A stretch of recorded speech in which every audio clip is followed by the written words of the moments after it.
আমার ঘরটা তো এখন এরকম, এটাকে যদি আরেকটু বড় করতে পারি, সুন্দর করতে পারি, শান্তি চলে আসবে। ব্যবসা করছে এখন 1 লাখ টাকা, যদি এটা 5 লাখ টাকা করে নিতে পারি পুঁজিটা, তাহলে শান্তি চলে আসবে। এই যে আসবাবের দিকে আমাদের দৃষ্টি, এই আসবাবের দিকে দৃষ্টি থাকার মূল কারণ হলো দুনিয়ার লোভ আমাদের অন্তরে আছে। আপনি এই জাতীয় পরিবেশে আসছে দেখবেন, আরে ভাই এগুলোর তো কোনো মূল্য নাই দেখি, আসল তো হলো আল্লাহ, আসল খাজানা তো হলো আল্লাহর হাতে।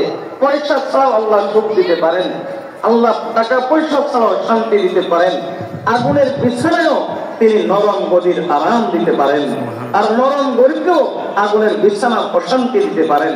তাহলে এটা তো আল্লাহর হাতে দেখি।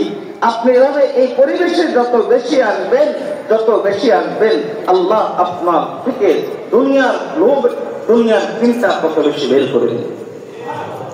এজন্য আমরা এই জাতীয় পরিবেশে বেশি করে আসবো ইনশাআল্লাহ। এজন্যই নিকট অতীতের একজন বুজুর্গ ছিলেন, ও আরিফ বিল্লাহ হযরত হাকিম আখতার সাহেব রাহমাতুল্লাহ আলাইহি।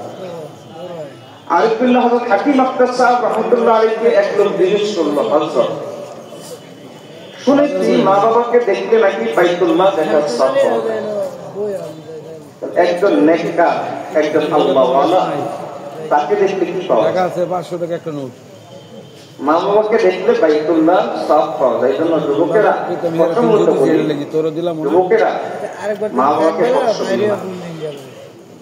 মা বাবা মানে তোমার জান্নাত, তোমার জাহান্নাম। আরেকটা ছোট্ট ঘটনা মনে পড়লো, এক বুজুর্গের মা ইন্তেকাল করেছে, আরেক আল্লাহর ওলি তাকে দেখতে গেছে। চিন্তা করলেন যে আমার অমুক মহব্বতের মানুষ, তার মা ইন্তেকাল করেছেন, একটু তাকে গিয়ে সান্ত্বনা দিয়ে আসে। তো দ্বিতীয় বুজুর্গ যিনি দেখতে গেছেন, তিনি দেখতে গিয়ে প্রথম বুজুর্গকে একটা সুন্দর নসিহত করেছেন। নসিহতটা কি? আজকে থেকে খুব সতর্ক ভাবে চলবা ভাই, আজকে থেকে খুব সতর্ক ভাবে চলবা। এর কারণ কি? এর কারণ হলো তোমার গুনার কারণে আল্লাহ তোমার উপর আযাব গজব দেওয়ার হয়তো ফয়সালা করে থাকলে, সেই আল্লাহর এই ফয়সালাকে ফেরানোর জন্য দুটা হাত ছিল। সেটা হলো তোমার মায়ের হাত। তোমার গুনার কারণে আল্লাহ হয়তো এই ফয়সালা করেছেন যে তোমাকে এই শাস্তিটা দিবেন, কিন্তু অপরদিকে তোমার মা হাত তুলে বলেছেন, আল্লাহ আমার বাচ্চাকে আপনি বাঁচান, আল্লাহ আমার বেটাকে আপনি একটু সুখে রাখেন, শান্তিতে রাখেন। এই যে তোমার মায়ের এই দোয়ার কারণে আল্লাহ তার ফয়সালা চেঞ্জ করে নিয়েছে। তাহলে আল্লাহর আযাব এবং গজব প্রতিহতকারী দুইটা হাত ছিল। এখন তোমার মা তো মারা গেছে, ওই দুই হাত তো আর নাই। কাজেই আজকে থেকে তোমাকে নিজেরটা নিজে দেখতে হবে, নিজেরটা নিজে বুঝে চলতে হবে। আজকে থেকে জন্য তোমাকে খুব সতর্ক ভাবে চলতে হবে। এজন্য আল্লাহর বান্দা, মা বাবা যদি কারো থাকে, এটাকে সব থেকে বড় নিয়ামত মনে করবেন। সব থেকে সময় নাই না হয় একটা চমৎকার হাদিস আছে, সহিহ বুখারী হাদিস, যে বুখারী হাদিসে দেখানো হয়েছে রাসূলুল্লাহ সাল্লাল্লাহু আলাইহি ওয়াসাল্লাম দেখিয়েছেন যে মা বাবার বদদোয়া একজন ইবাদত গুজার যুগের আল্লাহর ওলির উপর লাগে।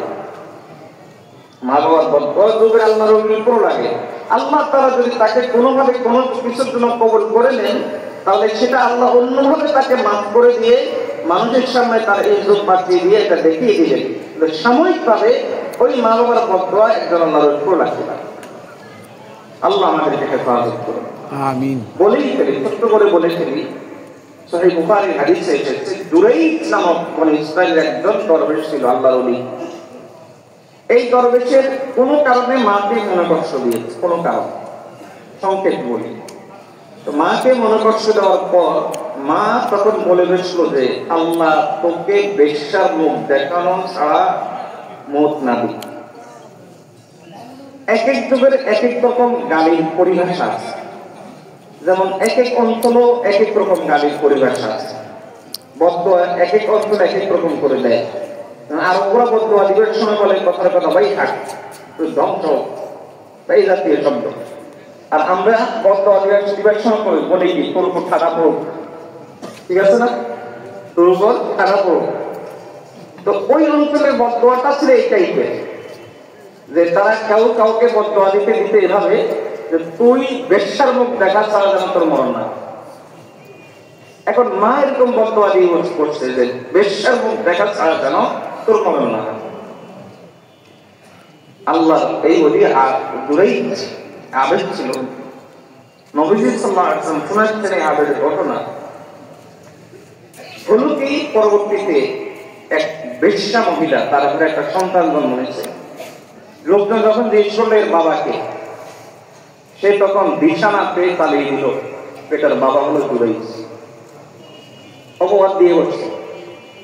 মানুষ তো বিশ্বাস করছে, কারণ এ জাতীয় কারবারে যত বড় আল্লাহর ওলি হোক, মানুষ বিশ্বাস করে মহিলার কথায়, সে যত বড় মন্দ। তো মানুষ এই মহিলার কথা অপবাদ দিয়ে ফেলেছে যে তার কথা বিশ্বাস করে বসে এরপরে জুরাইজের ইবাদতখানা ভেঙে দিচ্ছে, তাকে চরমভাবে বেইজ্জত করছে। কিন্তু জুরাইজ তো আল্লাহর কাছে তো প্রিয়, ইবাদত করত। আল্লাহকে বলল, আল্লাহ আপনি এটা কোন পরীক্ষা আমার কাছ থেকে নিচ্ছেন? আপনি আমাকে এটা থেকে নাজাত দেন।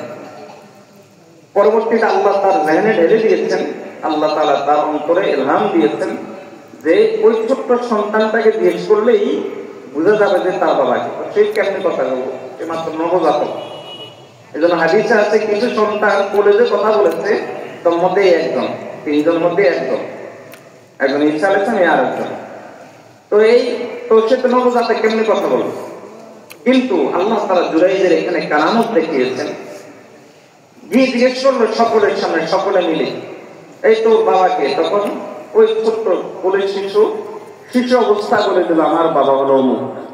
জুরাইজ না, আমার বাবা অমুক। তো মানুষ তো বুঝে গেছে যে জুরাইজের উপর অপবাদ দিয়েছে, ফলে জুরাইজ যে ইজ্জতের শিকার হয়েছে, আল্লাহ তাআলা তাকে সেটা থেকে রক্ষা করেছেন। সবাই তার আবার ওই ঘরটা বানিয়ে দিয়েছে, মানুষ তাকে আগের থেকে বেশি সম্মান করা শুরু করেছে। কিন্তু সেটা পরের কথা। কিন্তু আমি দেখাতে চাচ্ছি যে মা যে বদদোয়া দিয়েছে, আল্লাহ সাময়িকভাবে সেটাও দেখিয়ে দিয়েছেন। আল্লাহ মায়ের বদদোয়া দেখিয়ে দিয়েছেন, আর জুরাইজ যে আল্লাহর ওলি এটাও প্রকাশ করে দিয়েছে। এজন্য মা ভিন্ন জিনিস, বাবা ভিন্ন জিনিস। প্রত্যেক কথা চলে যাচ্ছিল। তো হাকিম আফতাব সাহেব রহমতুল্লাহ আলাইহি, তো ওনাকে জিজ্ঞেস করলো যে হযরত, শুনেছি মা বাবার চেহারার দিকে তাকালে বাইতুল্লাহ দেখার সব পাওয়া যায়। আমাদের প্রশ্ন হলো এই যে একজন আল্লাহওয়ালার দিকে তাকালে কি পাওয়া যায়?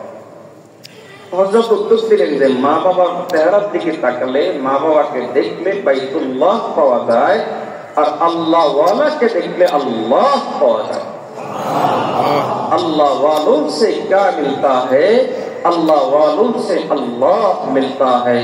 दम के दम में कल्बे नूरानी हुई, दम के दम में कल्बे नूरानी हुई, मर्द हक से मिलकर हक्कानी हुई।